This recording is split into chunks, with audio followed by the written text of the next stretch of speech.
La fécondité doit créer l'amour. Je n'ai pas entendu. Je n'ai pas entendu. J'ai entendu les amens des frères, mais les hommes, les femmes, je n'ai pas entendu. Je reprends et je dis, la fécondité doit créer. Voilà pourquoi tu vas constater. Bon, toi, tu ne vas pas constater, mais il y a une certaine époque. Il y a des gens qui n'aiment pas que je dise ça.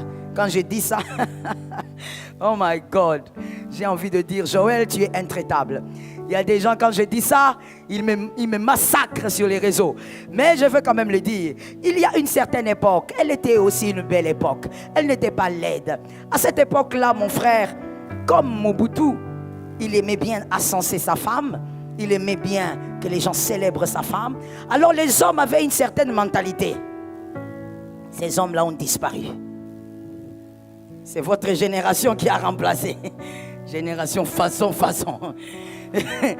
Génération qu'on appelle radin sur radin. À cette époque-là, une femme, c'était au fait devenu comme dans la mentalité générale. Quand une femme allait accoucher, son mari lui amenait un super. C'était comme dans la mentalité. Et tous les hommes, pratiquement zaïrois, savaient que bon, ceux qui pouvaient, savaient qu'il fallait le faire. Donc, quand une femme accouche, on n'amène pas un super, elle réclame. Parce que bon, l'homme a amené le super wax. La fécondité produit l'amour. Il vient avec le super, il te dit, en tout cas, je te célèbre encore. Parce qu'il y a un petit garçon maintenant, il y a une petite fille. Aujourd'hui. Regarde les hommes qui sont à côté, maman. Si tu es à côté d'un homme, regarde, lui, localise. Localise. Radin à un niveau. Il vient, tu as accouché, il vient. Mais il vient... Laissez-moi trouver ça. Je suis en train de chercher ça, mon frère. Je cherche ça. Tu as une bouteille là-bas. Donne ta bouteille, donne ta bouteille. Donne ta bouteille, mon frère.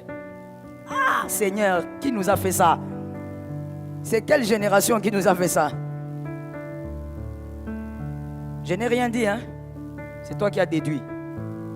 Tu as accouché. Ton mari vient avec une bouteille. Merci maman pour la bouteille moitié. Il vient avec une bouteille à moitié pleine. Et puis quand il vient, oh chérie, alléluia. Gloire à Dieu. C'est pour lui-même. Non seulement il a une bouteille moitié, mais c'est pour lui. Toi tu viens d'accoucher, hein? Tu es là. Tu n'as même pas les forces, même la force de parler. Maman, accouchement, tu n'as même pas la force de parler. Saint-Esprit. Les hommes radins, c'est incroyable. Je vous dis, il faut qu'on s'organise pour que ces directs ne soient pas vus par mon mari. My goodness. Quand j'ai accouché de mon dernier fils, mon mari vient me voir. Je ne savais même pas qu'il était là. Alors moi, je suis au couloir. Je sors au couloir là tout doucement. Je te dis, je suis dépassé par les événements. Ah non, Dieu nous a piégés. Nous les femmes, en tout cas, Dieu nous a piégés. Ah, je suis dépassé par les événements. Je sors là tout doucement. Mon mari qui vient. Oh chérie, Dieu m'a fait une surprise. Je dis oui, Dieu t'a fait une surprise, alléluia. Et moi là, je suis en train de... Donc vertige, j'ai envie de tomber. Et lui, il me prend, il me fait asseoir. Tu as vu le bébé? Je dis, j'avais vu le bébé. D'accord, tu vas bien? Oui, gloire à Jésus. Je dis, attends, c'est fini? Même si je parle en langue, ça ne peut pas finir comme ça. Jamais. Jamais, jamais, jamais. Hein? J'ai failli mourir là-bas. Tu viens, tu me dis, Dieu t'a fait une surprise. Alléluia. Mais après ça, frère, ne t'étonne pas. La femme a été créée quand les jardins avaient tout. C'est normal que la femme aime le confort. Mais oui, je dis, j'ai regardé, le monsieur passe. Il passe, il fait des tours. Il fait des tours. J'ai dit, ici, je ne vais pas parler en langue. Si je parle en langue, je vais augmenter les parler en langue chez lui. Je le regarde, il tourne. Et puis je lui dis, où est mon bouquet de fleurs? Mon frère, l'amour s'est forcé. Toi, tu ne demandes pas, ma soeur. Moi, je demande. Où est le bouquet? Le bouquet? Oh, le bouquet! J'ai oublié. Tu as oublié? Va chercher. Ah, mon frère, ma soeur, toi, tu es là comme en train de dire, mon mari, il n'a pas pensé à moi. S'il ne pense pas à toi, pense toi-même. Dis-lui d'aller chercher le bouquet là.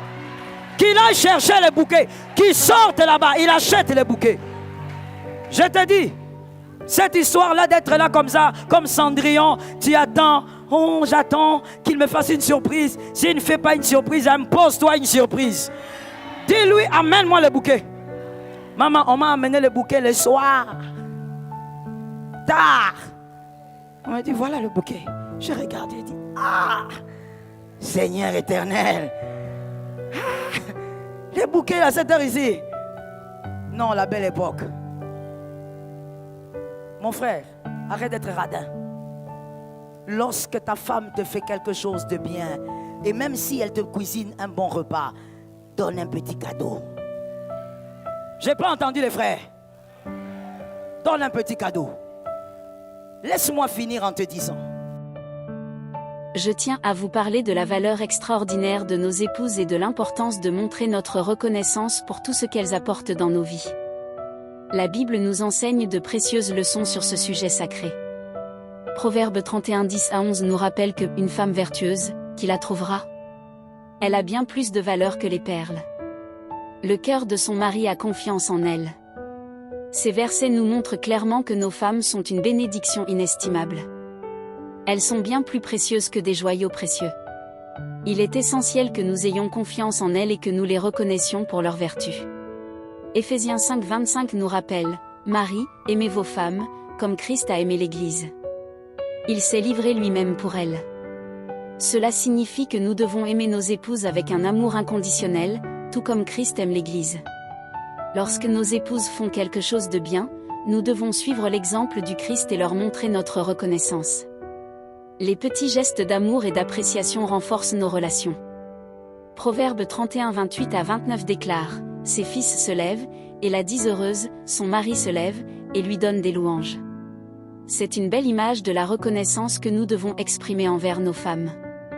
N'oublions pas de dire merci à nos épouses chaque fois qu'elles font quelque chose de bien, chaque fois qu'elles nous soutiennent, chaque fois qu'elles sont présentes pour nous. En conclusion, la Bible nous rappelle la valeur inestimable de nos femmes et l'amour que nous devons leur montrer. Célébrons nos épouses, valorisons-les et exprimons notre gratitude pour elles, tout comme Christ nous a aimés.